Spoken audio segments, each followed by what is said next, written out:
تم ان لوگوں کو خوب جانتے ہو جو تم میں سے ہفتے کے دن مچھلی کا شکار کرنے میں حد سے تجاوز کر گئے تھے، تو ہم نے ان سے کہا کہ ذلیل و خوار بندر ہو جاؤ، اور اس قصے کو اس وقت کے لوگوں کے لیے اور جو ان کے بعد آنے والے تھے عبرت اور پرہیزگاروں کے لیے نصیحت بنا دیا۔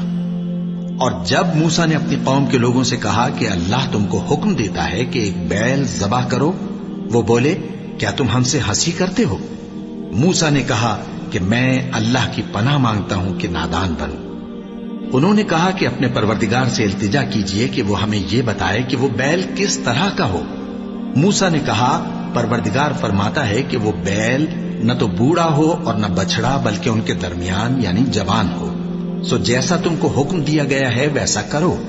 انہوں نے کہا اپنے پروردگار سے درخواست کیجئے کہ ہم کو یہ بھی بتا دے کہ اس کا رنگ کیسا ہو۔ موسیٰ نے کہا پروردگار فرماتا ہے کہ اس کا رنگ گہرا زرد ہو کہ دیکھنے والوں کے دل کو خوش کر دیتا ہو۔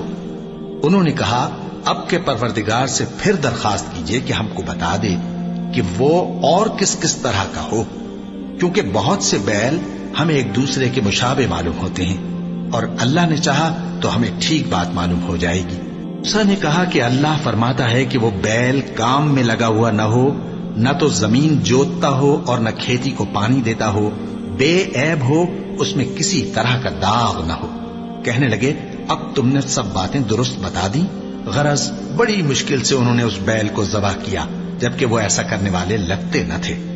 اور جب تم نے ایک شخص کو قتل کیا تو اس میں باہم جھگڑنے لگے، حالانکہ جو بات تم چھپا رہے تھے اللہ اس کو ظاہر کرنے والا تھا۔ چنانچہ ہم نے کہا کہ اس بیل کا کوئی سا ٹکڑا مقتول کو مارو، اس طرح اللہ مردوں کو زندہ کرتا ہے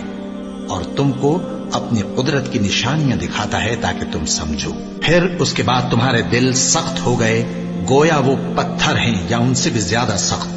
اور پتھر تو بعضے ایسے ہوتے ہیں کہ ان میں سے چشمے پھوٹ نکلتے ہیں، اور بعضے ایسے ہوتے ہیں کہ پھٹ جاتے ہیں اور ان میں سے پانی نکلنے لگتا ہے، اور بعضے ایسے ہوتے ہیں کہ اللہ کے خوف سے گر پڑتے ہیں، اور اللہ تمہارے کرتوتوں سے بے خبر نہیں۔ مومنو، کیا تم امید رکھتے ہو کہ یہ لوگ تمہارے دین کے قائل ہو جائیں گے؟ حالانکہ ان میں سے کچھ لوگ کلام اللہ یعنی تورات کو سنتے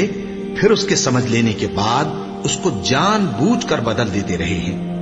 اور یہ لوگ جب مومنوں سے ملتے ہیں تو کہتے ہیں ہم ایمان لے آئے ہیں، اور جس وقت تنہائی میں ایک دوسرے سے ملتے ہیں تو کہتے ہیں جو بات اللہ نے تم پر ظاہر فرمائی ہے وہ تم ان کو اس لیے بتائے دیتے ہو کہ قیامت کے دن اسی کے حوالے سے تمہارے پروردگار کے سامنے تم کو الزام دیں۔ کیا تم سمجھتے نہیں؟